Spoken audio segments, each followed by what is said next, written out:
मित्रों, आज मैं आपको एक ऐसी कहानी सुनाने जा रहा हूं जो शायद आपको आत्मनिरीक्षण के लिए प्रेरित करेगी। ये कहानी एक साधारण व्यक्ति कुरुप्पी की है। बिल्कुल, हम सभी की तरह, जिसका नाम विक्रम था।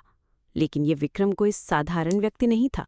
उसके भीतर एक ऐसी आग थी जो शायद हम सभी के भीतर सोई हुई होती है, बस हम उसे पहचान नहीं पाते हैं। तो सुनिए, ये कहानी मुंबई की है।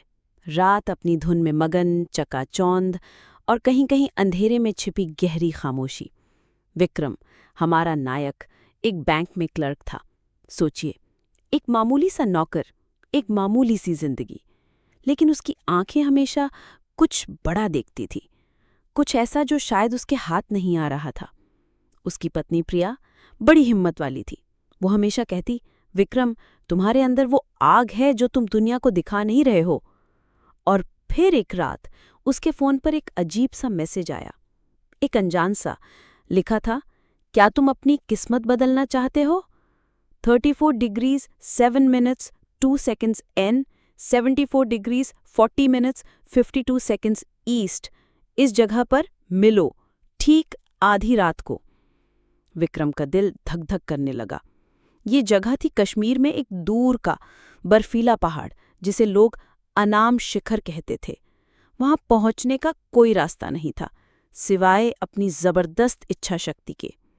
प्रिया ने उसे बहुत रोका, बहुत समझाया, पर विक्रम के मन में कुछ और ही चल रहा था। उसे लगा ये उसकी जिंदगी का वो मौका है जिसका वो बरसों से इंतजार कर रहा था।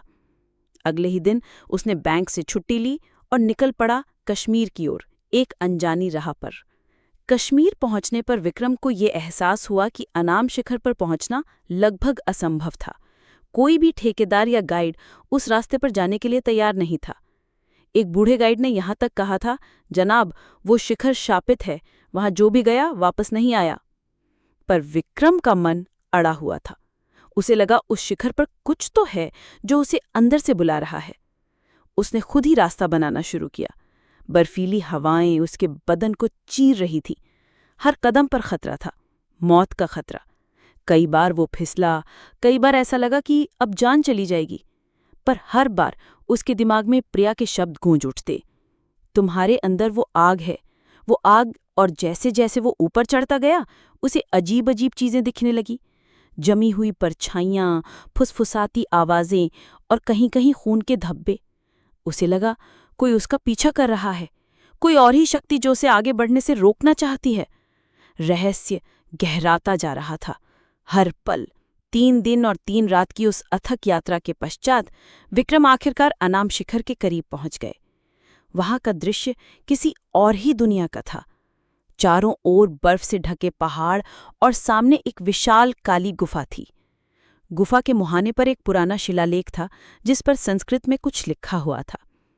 विक्रम को संस्कृत का ज्ञान नहीं था, परंतु उसके मन में एक अजीब सी प्रेरणा उत्पन्न हुई। उसने अपनी आंखें बंद की और जैसे ही उसने आंखें खोली, उसे उस शिलालेख का अर्थ समझ में आ गया। सर्वोच्च शक्ति तुम्हारे भीतर है। अनाम शिखर वो नहीं जिसे तुम छूते हो, बल्कि वो है जिसे तुम जीतते हो, अपने मन का शिखर। उस गुफा के अंदर कुछ भी नहीं था, सिवाय एक बहुत बड़ा गोल आईना के। उसने अपनी परछाई देखी, थकी हुई, धूल भरी, पर उसकी आंखों में एक नई चमक थी। तभी उसे लगा कि यह सब एक जाल था, पर एक अच्छा जाल। वो निर्देशांक, वो गुमनाम संदेश, वो रहस्य, सब कुछ उसे उस बिंदु तक लाने के लिए था जहां उसे खुद की असीमित ताकत का एहसास हो सके। उसे अपने अंदर एक ऐसी शांति और ताकत का अनुभव हुआ जो उसने पहले कभी महसूस नहीं की थी। विक्रम लौट आया, लेकिन अब वो एक साधारण बैंक क्लर्क नहीं रहा। उसके भीतर एक अभूतपूर्व परिवर्तन हुआ था। उसकी आंखों में आत्मविश्वास था, उसके व्यवहार में दृढ़ता। उसने अपने बैंक में नए प्रोजेक्ट्स का प्रस्ताव दिया, जिसने कंपनी को कई गुना लाभ पहुंचाया। उसने अपने सहकर्मियों को प्रेरित किया और देखते ही देखते वो एक प्रेरणादायक लीडर बन गया। प्रिया, वो उसे देखकर आश्चर्यचकित थी। उसने पूछा, विक्रम, शिखर पर ऐसा क्या था? विक्रम ने मुस्कुराते हुए कहा, प्रिया, अनाम शिखर पर मेरे सिवाय कुछ भी नहीं था। उन्होंने आगे कहा, वो यात्रा मुझे ये सिखाने के लिए थी कि सबसे बड़ा शिखर हमारे मन में होता है। जो रहस्य मुझे परेशान कर रहा था वो मेरे अपने संदेह थे। मित्रों, इस कथा से हमें निम्नलिखित निष्कर्ष प्राप्त होते हैं। असीम क्षमता। मानव मन असीम संभावनाओं का भंडार है। हम अपनी आंतरिक शक्ति पर विश्वास करके जो चाहें प्राप्त कर सकते हैं। भय पर विजय। भय एक भ्रम है जो हमें अपनी क्षमताओं को पहचानने से रोकता है। भय का सामना करने पर हम अपनी वास्तविक शक्ति का अनुभव करते हैं। आत्मखोज। सबसे महत्वपूर्ण यात्रा बाहरी दुनिया की नहीं बल्कि स्वयं की होती है। अपनी क्षमताओं और कमजोरियों को समझना सफलता की दिशा में पहला कदम है। प्रेरणा और दृढ़ निश्चय। जब हम किसी लक्ष्य के प्रति पूरी तरह समर्पित होते हैं तो ब्रह्मांड भी हमारी सहायता करता है।